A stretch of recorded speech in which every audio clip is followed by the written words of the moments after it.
In addition to being an oasis city, Jericho was a border town, a lucrative hub for agriculture and commerce. And as a result, became a key center for Roman tax collection. Now, returning to the Gospel of Luke, we learn that a man named Zacchaeus was the chief tax collector for the region of Jericho. Although he was a native Judean, he had sold out and become part of the oppressive and despised Roman tax machine.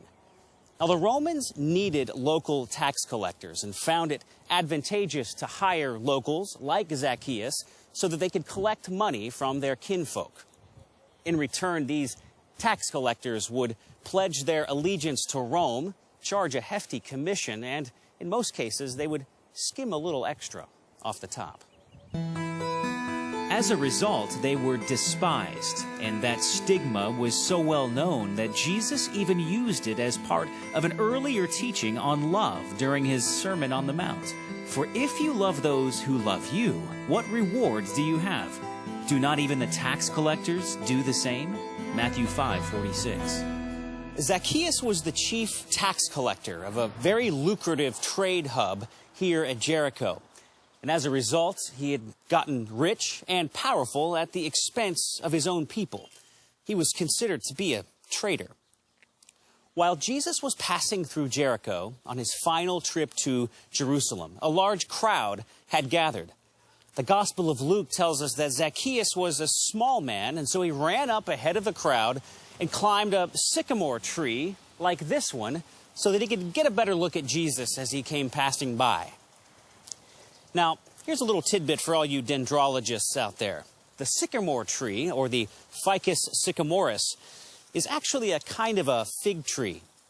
In fact, it's one of the oldest species of trees in the world. And if you're keeping score at home, 50 points for anyone who knew that dendrology was the study of trees. I had to look it up. Now, locals claim that the remains of this tree is the actual tree that Zacchaeus climbed when Jesus came through Jericho. But it's impossible to know for sure. And when Jesus came to the place, he looked up and said to him, Zacchaeus, hurry and come down, for I must stay at your house today. Luke 19:5. The disciples maybe cringed a bit. The crowd grumbled. This odd, tree-climbing traitor was a tax collector, after all. Of all the places Jesus could go for dinner, why did it have to be the home of Zacchaeus?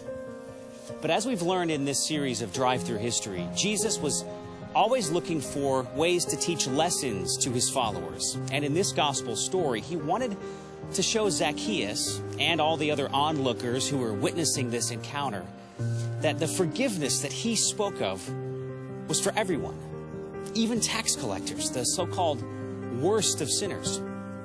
In other words, the seemingly unthinkable was now possible. And Jesus said to Zacchaeus, Today salvation has come to this house, for the Son of Man came to seek and to save the lost. Luke 19:9-10. So right up to the end of his ministry, the Gospels tell of Jesus bringing hope to common people, giving sight to the blind, forgiving the greatest of sinners, and teaching a new way. The time in Jericho marked the end of his ministry, and now it was time for the long, uphill walk from Jericho to Jerusalem.